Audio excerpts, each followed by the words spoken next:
కేటీఆర్కు స్వాగతం. మనతో Telangana APSRTC staff and workers federation రాష్ట్ర ప్రధాన కార్యదర్శి పిఎస్ రావు గారు ఉన్నారు. ఇటీవల మోటార్ వెహికల్ చట్టంలో అఖిల భారత స్థాయిలో కేంద్ర ప్రభుత్వం చాలా మార్పులు చేసింది. అందులో ప్రధానంగా హిట్ అండ్ రన్ సంబంధించిన ఆ ప్రమాదానికి కారణమైన డ్రైవర్స్కి చాలా శిక్షలు పెంచుతూ ఏదో ఆదేశాలు ఇచ్చారు. దాని మీద వార్తలు వివరాలు తెలుసుకుంది. నమస్కారం అండి రావు గారు. నమస్కారం అండి. రావు గారు, నిన్న మొన్న పెట్రోల్ బంకులు బంద్ అయినాయి. ఏంటని ఎంక్వైరీ చేస్తే సడన్ గా ట్రక్ డ్రైవర్స్ సమ్మె చేస్తున్నారు. ఏంటంటే హిట్ అండ్ రన్ ఆ డ్రైవర్స్ కి శిక్ష పెంచారు కదా. సరే, ఎందుకంటే నాకు మాకు మంచి అనిపించింది. ఎందుకంటే హిట్ అండ్ రన్ అంటే ఏదో 10 రూపాయలు పోవడము, లేకపోతే ఫైనాన్షియల్ లాస్ అవడం, లేకపోతే ఇంకేదో నష్టం కాదు. పెడలు పోతుంటారు సందర్భం. ఒకరిద్దరు కాదు, ఒక సందర్భం 10 సంఖ్యలు మల్టిపుల్ డెత్స్ కూడా జరుగుతుంటాయి. కాబట్టి శిక్షలు పెట్టడం వల్ల డ్రైవర్కి బాధ్యతగా ఉండి కొంచెం ప్రమాదాలు జరుగుతాయని చెప్పే భావస్తూ దాని మీద మీరు ఏమంటారు సార్? కేంద్ర ప్రభుత్వం చేసింది ఎంబీ యాక్ట్ మార్పు 2019లో చేసింది. 2019లో చేసింది. ఇప్పుడు చేసిన మార్పు ఏమో ఐపీసీలో మార్పులు చేస్తూ భారత న్యాయ సంహిత అని చెప్పి కొత్త దాన్ని తీసుకొచ్చారు. ఇప్పుడు తీసుకొచ్చిన దాంట్లో చాలా కఠినమైంది ఒకటే ఉంది. మీరు అన్నట్టు హిట్ అండ్ రన్ కేసులో ఎవరైతే ఉంటారో, ప్రమాదం జరిగిన తర్వాత అక్కడ న్యాయపూర్తి కేసు ఇట్లాంటి వాటికి సంబంధించి ఇంతకుముందు ఐపీసీలో ఉన్న 2 సంవత్సరాల కంటే ఎక్కువ శిక్ష లేకుండా ఉంటాయి. ఇప్పుడు దాన్ని 10 సంవత్సరాలు జైలు శిక్షగా మార్చారు. ఇంకా మల్టిపుల్ పనిష్మెంట్స్ కూడా దీనికి అవకాశం ఇచ్చారు. హిట్ అండ్ రన్ అంటే మీరు అన్నట్టు అసలు యాక్సిడెంట్ అంటేనే యాక్సిడెంటల్ గా జరిగేది, అంతే తప్ప అది కావాలని చేసేది, అనుకోకుండా జరిగేదని ప్రమాదం, అంతే తప్ప అది కావాలని బుద్ధి పారిపోవడం కాదు. ఇక్కడ ఒక అంశం వచ్చేదంటే యాక్సిడెంట్ జరిగినప్పుడు ఇమీడియట్ గా ఆ ఇన్సిడెంట్ చూసిన తర్వాత వచ్చే రియాక్షన్స్ తోటి తన మీద దాడి జరిగేదానికి ఇటువంటి అవకాశం ఉంది. అందుకని వెంటనే అక్కడి నుంచి ఎస్కేప్ ఆ తర్వాత సేఫ్ గార్డ్ అయిన తర్వాత పోలీస్ స్టేషన్కి వెళ్ళి విషయాలు చెప్పేదానికి అవకాశం ఉంటుంది. కానీ ఇప్పుడు మార్చిన చట్టంలో ఈ పనిష్మెంట్ కనుక అమలు అయితే, ఇప్పటికే ఎంబీ యాక్ట్ లో ఏవైతే అమలు చేశారో ఫైన్స్ ని పనిష్మెంట్స్ ని చాలా సివియర్ గా చేశారు. అది 1000 రూపాయలు, ఇంతకుముందు 10 రూపాయలు ఉన్న ఫైన్ ఇప్పుడు 1000 రూపాయల పైగా చేశారు. 100 రూపాయలు ఉన్న ఫైన్ 10,000 చేశారు. 1000 రూపాయలు ఉన్న ఫైన్ 25,000 ఇట్లా కూడా చేసినాము. అట్లాగే యాక్సిడెంట్ జరిగితే పనిష్మెంట్స్ కూడా మార్పులు, ఇవన్నీ ఎంబీ యాక్ట్ పనిచేయచ్చు.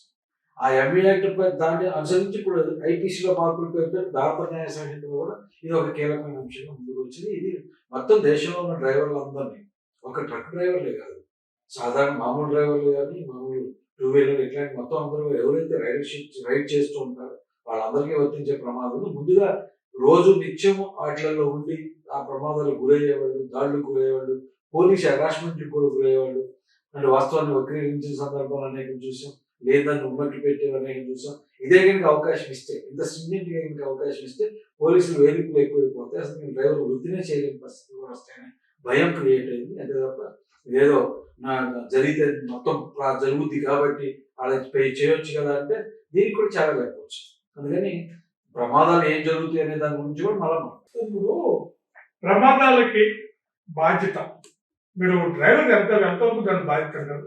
ఎందుకంటే డ్రైవర్ చాలా బాధ్యతగా తను డ్రైవింగ్ చేస్తే ప్రమాదాలు జరిగే అవకాశం చాలా తక్కువ. అదే సందర్భంలో ర్యాష్ డ్రైవింగ్ కావచ్చు, లేదా కొన్ని సందర్భాలు చూస్తుంటాం ఇసుక లారీలు కానీ, లేదంటే గ్రావెల్, కొన్ని ఏదది ట్రిప్పర్స్ కానీ, లేదా సిటీ గేట్ కానీ దాంట్లో లోపలికి అలౌ చేయరు కాబట్టి త్వరగా వచ్చే ఆత్మతో ఎన్ని కొన్ని ప్రమాదాల కారణం అని చెప్పేసి చాలా మంది భావిస్తుంటారు. అంటే ఈ ప్రమాదాల్లో డ్రైవర్ బాధ్యత చాలా ఎక్కువ బాగుందని చెప్పేసి చాలా మంది భావిస్తుంటారు. దాని మీద అసలు మీరు ఒక సాంకేతికమైన అంశాలు కానీ, లేకపోతే సైంటిఫిక్ అంశాలు కానీ ఏంటి, దేని పాత్ర ఎంత కొంచెం మీరు ప్రేక్షకులు కొంచెం టీటెన్ ప్రేక్షకులకి, లేకపోతే చాలా అపోహలు ఉన్నాయి, అందువల్ల కొంచెం వివరిస్తారు. ఎక్కడైనా వేరు అక్కడెక్కడ ర్యాపింగ్ జరగవచ్చు, కానీ ప్రధానంగా ఇదే చెప్తున్నారు. పోటీ తప్ప త్వరగా వేసుకోవాలి, ఇంకోటి వేసుకోవచ్చు, ఇంకోటి వేసుకోవచ్చు, ఏడు దాటిపోతుంది, మళ్ళీ సీట్ బయట ఉంటుంది రోజు అంతా త్వరగా వెళ్ళిపోతే అన్లోడ్ చేసేసి మళ్ళీ నెక్స్ట్ సాయంత్రం కూడా లోడ్ తీసుకోవచ్చు. ఇటువంటి అద్భుతాల వల్ల కూడా కారణాలని చెప్తారు. మీరేం చెప్తారు? ప్రమాదాలు జరగడానికి అనేక కారణాలు. ప్రధానంగా అందరూ చెప్తుంది ఎక్కువ మంది నివేదికలు వీటన్నింటిలో అనేది ప్రభుత్వం వైపు నుంచి మాట్లాడేది మొత్తం 80% పైగా ప్రమాదాలు డ్రైవర్ల నిర్లక్ష్యం అనేది జరుగుతుంది. ఇప్పుడు ఏదో పర్టికులర్ టైం సెట్ ఈ టైం జరుగుతుంది ఇట్లా జరుగుతున్నట్టు జరుగుతుంది. కానీ అనేక ఎక్స్పర్ట్స్ చేసిన నివేదికలు వీటన్నింటిలో ప్రమాదాలకి డ్రైవర్ అక్కడే కారణం కాదు. డ్రైవర్ కారణం ఎంత అంటే 10 to 20% కంటే ఎక్కువ లేదు. ఢిల్లీ యూనివర్సిటీలో ప్రొఫెసర్గా పనిచేస్తున్న గీతం తివారీ గారు ఒక సెమినార్ లో చాలా ప్రస్ఫుటంగా చెప్పింది అసలు యాక్సిడెంట్ కారణం డ్రైవర్ కాదు. డ్రైవర్లు 10 నుంచి 20% మాత్రమే ఉంటారు. మిగతా 80% కూడా పరిసరాల ప్రభావం లేదా రోడ్ ఇంజనీరింగ్ ఇదే ధృవీకరిస్తూ కృష్ణప్రసాద్ గారు ఏదైతే ఇక్కడ పాలెం దగ్గర బస్సు ఘటన జరిగింది, 56 మంది సజీవ దహనమయ్యారు.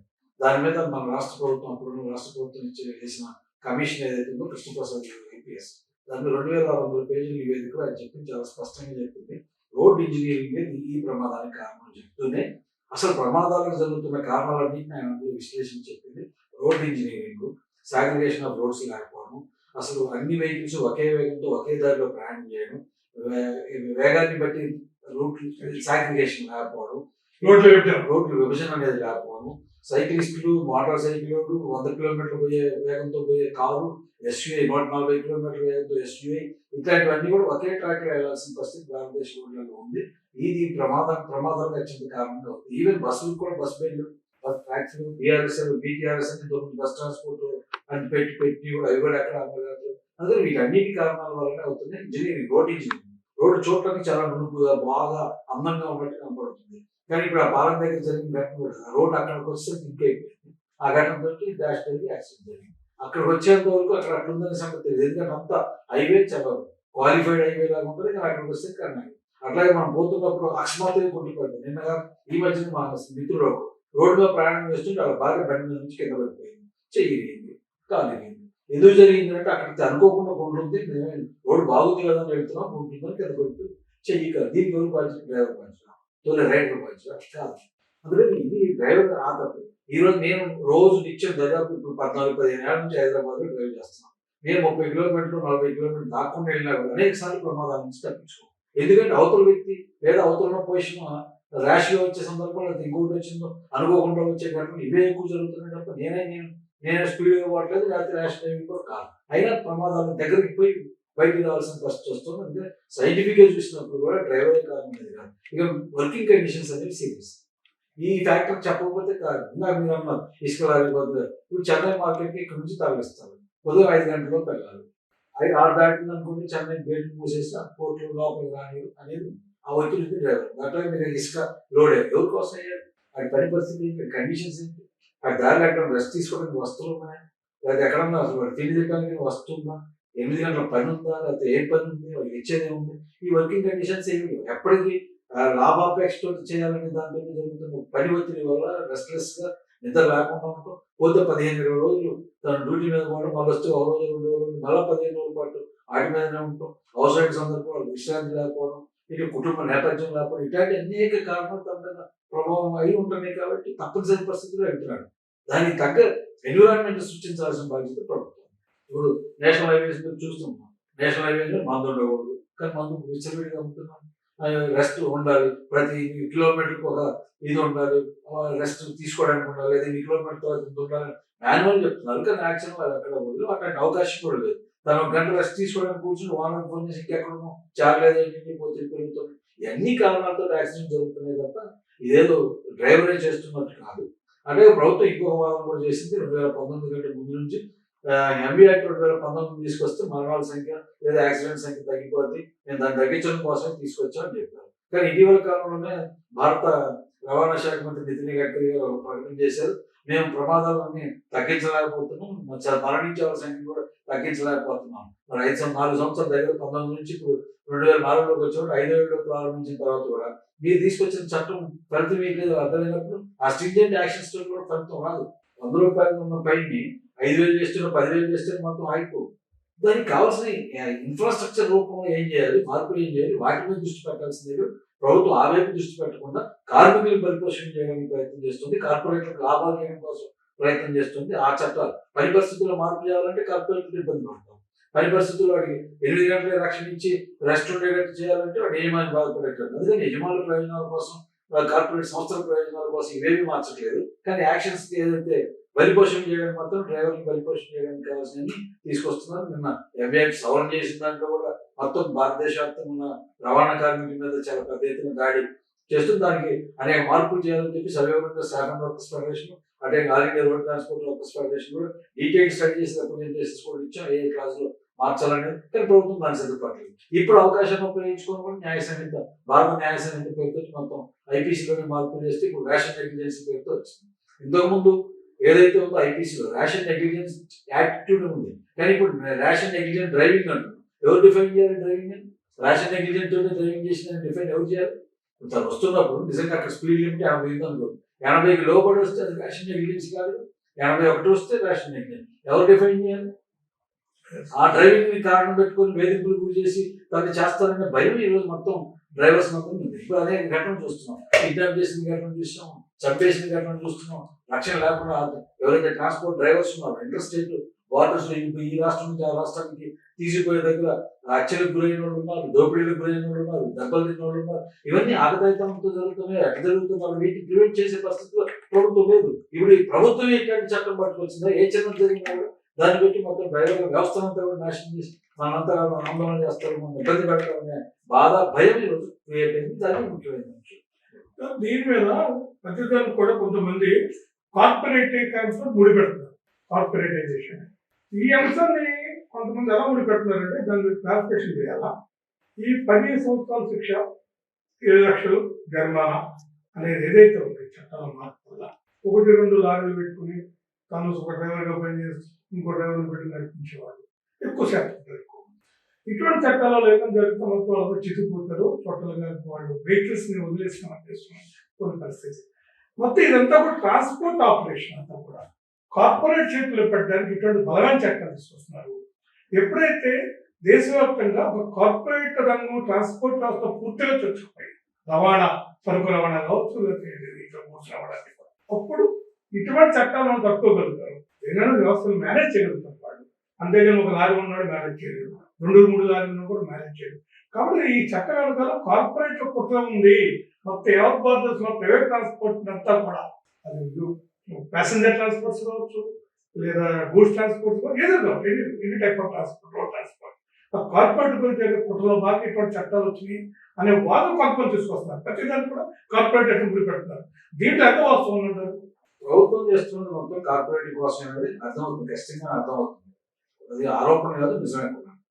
ఎందుకంటే ఇప్పుడు ఎంబీ యాక్ట్ లో తెచ్చిన అనేక సవరణలు కూడా కార్పొరేట్లకు ఉపయోగపడేటట్టుగా, యజమానులకు ఉపయోగపడేటట్టుగానే ఉంది.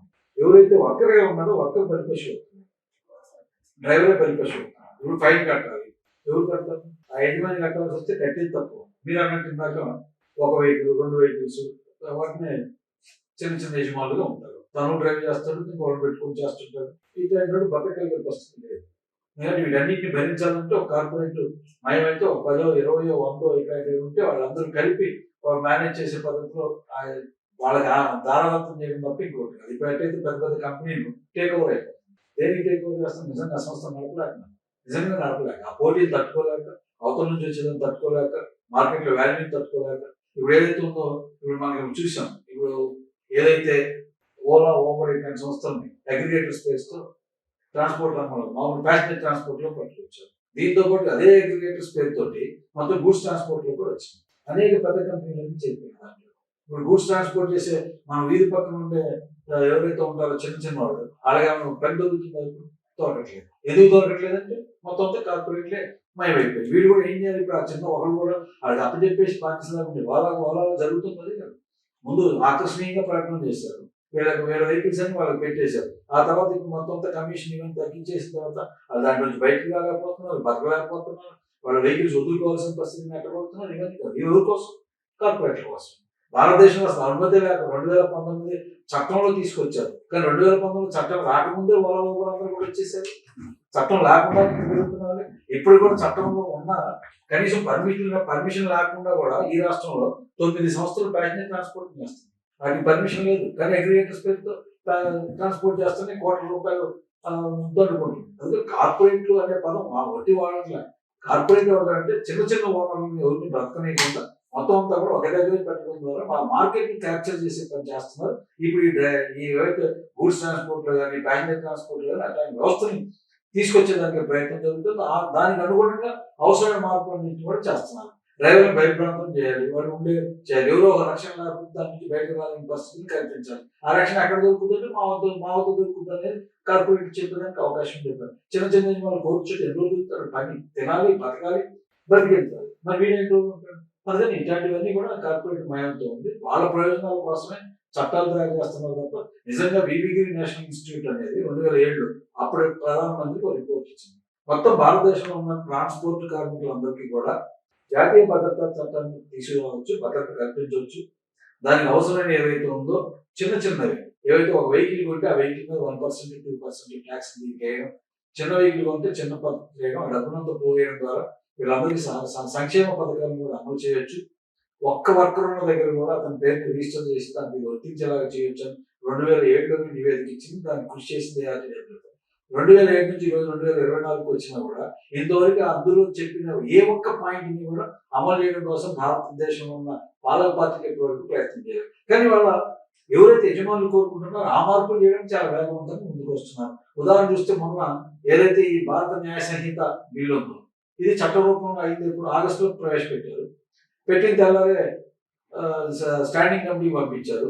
స్టాండింగ్ కమిటీ కూడా దాని మీద రిఫర్ చేసి ఈ 104(2)ని రద్దు చేయండి, భారత రాజ్యాంగానికి భిన్నంగా ఉంది, 23 ఆర్టికల్ 23 పాయింట్ భిన్నంగా ఉంది, వద్దు అని చెప్పిన తర్వాత కూడా కావాలని చెప్పి దాన్ని పెట్టారు. ఆ సందర్భంలో జరిగింది 149 మంది పార్లమెంట్ సభ్యుల్ని బయటికి పంపించేసి వాళ్ళ బలాన్ని ఉపయోగపెట్టుకొని చేశారు.